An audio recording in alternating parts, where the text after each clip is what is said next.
ചില പ്രവൃത്തികൾ നമുക്ക് ശരിയല്ല എന്ന് നമുക്ക് തോന്നി. നമ്മൾ വേണമെന്ന് വിചാരിച്ച് തുടങ്ങിയ പോലെ തന്നെ വേണ്ട എന്ന് വെക്കാനും നമുക്ക് തീർച്ചയായിട്ടും കഴിയണം. വേണ്ട എന്ന് വെക്കുന്നത് നമ്മുടെ ഏറ്റവും വലിയ കഴിവാണ്. ആ വേണ്ട എന്ന് വെക്കാൻ കഴിയുന്നതെങ്കിൽ ആ ഒരു കാര്യത്തിന് നമുക്കൊരു തീരുമാനം, നമ്മുടെ യുക്തിയുടെ ആ തീരുമാനത്തെ നമ്മളെങ്ങനെ എടുക്കുക, അതിനും ഒരു പ്രതിരൂപം, ഒരു പ്രതീകമായിട്ടൊരു കാര്യം ചെയ്തേ മതിയാവുള്ളൂ.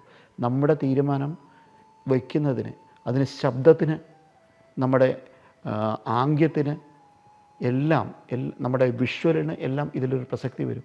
നമ്മളൊരു നാളികേരം എടുത്ത് അത് ആയാസത്തോടെ നല്ല ശക്തിയിൽ നമ്മൾ എറിഞ്ഞുടയ്ക്കുമ്പോൾ, അത് പൊട്ടിച്ചെതറുമ്പോൾ, അത് 4 വശത്തേക്കും ചെതറി തെറിക്കുമ്പോൾ നമുക്കുണ്ടാവുന്ന, ഉള്ളിലുണ്ടാവുന്ന ഒരു വ്യത്യാസം, ഒരു തോന്നൽ. ആ ശബ്ദം നമ്മളെ സ്വാധീനിക്കുന്നു, ആ കാഴ്ച നമ്മളെ സ്വാധീനിക്കുന്നു, അതിനെടുത്ത നമ്മൾ ആയാസം, കാരണം അതിനുവേണ്ടി നമ്മളെടുത്ത കൈ പുറകിലേക്കാക്കി വലിച്ചെറിയാൻ വേണ്ടി നമ്മളെടുത്ത ആയാസം, ഈ ആയാസം നമ്മളെ ബാധിക്കുന്നു.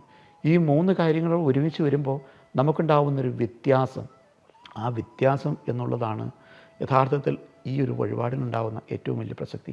അപ്പോൾ ഗണപതി ഭഗവാന് നമ്മൾ എത്തയിടുമ്പോഴും അല്ലെങ്കിൽ ഒരു നാളികേരം ഉടയ്ക്കുമ്പോഴും ഒക്കെ യഥാർത്ഥത്തിൽ മാറ്റം വരുത്തുന്നത് നമ്മളെ തന്നെയാണ്. നമ്മുടെ ചിന്ത മോശമല്ല എന്ന് നമുക്കറിയാം, പക്ഷേ ഇത്ര മോശമല്ലാത്ത ചിന്തയിൽ നിന്നും ഇത്രയും താഴേക്ക് വരാനും നമുക്ക് കഴിയും. വേണമെന്ന് വിചാരിച്ചാൽ നമ്മൾ മുമ്പോട്ട് പോകുന്ന പോലെ വേണ്ട എന്ന് വെക്കാനും, വേണ്ട എന്ന് വെച്ചാൽ അത് ഒഴിവാക്കാനും അത് നമ്മളെ കൊണ്ട് കഴിയും എന്ന് നമ്മളെ സ്വയം ബോധ്യമാക്കുന്ന ചില വഴിപാടുകൾ തന്നെയാണിത്. ഇപ്പോൾ ഭഗവാനെ പ്രാർത്ഥിക്കുമ്പോൾ നമ്മളെ തന്നെയാണ് കൂടുതൽ ബലം ചെയ്യുന്നതെന്ന് പറയാതെ വയ്യ.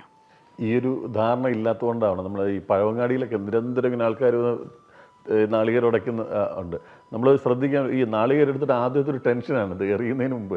ഇത് നേരെ പൊട്ടൂലേ, പൊട്ടാതിരുന്നാൽ ദോഷമാണോ, ഇങ്ങനെയൊക്കെ ചിന്തിച്ചിട്ട് ഒരു വളരെ ടെൻഷനോടുകൂടിയാണ് ഈ നാളികേരം എറിയുന്നത്. അപ്പം അതിൻ്റെ പിന്നിലുള്ള ഒരു യാഥാർത്ഥ്യം എന്താണെന്ന് പലർക്കും അറിയാത്തത് കൊണ്ടാണ് ഈ ഒരു മനോഭാവം എനിക്ക് തോന്നുന്നു. പല വഴിപാടുകളുടെയും അവസ്ഥ ഇന്ന് നമ്മുടെ നാട്ടിൽ അത് തന്നെയാണ്. കാരണം എന്തിനു വേണ്ടി ഇത് ചെയ്യുന്നു എന്ന് അറിഞ്ഞിട്ടല്ല നമ്മൾ പല കർമ്മങ്ങളും ചെയ്യുക. ആരൊക്കെയോ പറയുന്നു, അതുകൊണ്ട് നമ്മൾ ചെയ്യുന്നു. നാളികേരം കൂടുതൽ ചിലവാകുക എന്നുള്ളത് അവിടെ അത് വിൽക്കേണ്ട ആളുകളുടെ ആവശ്യമാണ്. അത് കൂടുതൽ വഴിപാട് വരിക എന്നുള്ളത് ക്ഷേത്രത്തിലെ കമ്മിറ്റിക്കാരുടെ ആവശ്യമാണ്. വഴിപാട് കഴിക്കുന്നത് നമ്മളെ സംബന്ധിച്ചോളം എന്തിനു വേണ്ടിയാണ് ഇത് ചെയ്യുന്നതെന്ന് നമുക്കിട്ട് അറിയുകയില്ല. കാരണം ഇങ്ങനെയൊന്നും ചെയ്തില്ല എങ്കിൽ ഭഗവാൻ കോപിക്കും എന്ന് മാത്രമേ നമ്മൾ ധരിച്ചിട്ടുള്ളൂ. ഭഗവാൻ കോപിക്കാൻ ഇവനെന്താണ് ഈ വഴി പോയിട്ട് എനിക്കൊരു നാളികേരം പോലും എറിയാതെ പോയത് എന്ന് ഭഗവാൻ വിചാരിക്കുമോ എന്ന് നമുക്ക് ചിന്തിക്കാൻ അറിയില്ല. കാരണം അദ്ദേഹം ഇങ്ങനെ കണക്ക് നോക്കുന്ന ഒരാളല്ല എന്ന് നമ്മൾ പലപ്പോഴും നമ്മൾ സംസാരിച്ചിട്ടുണ്ട്.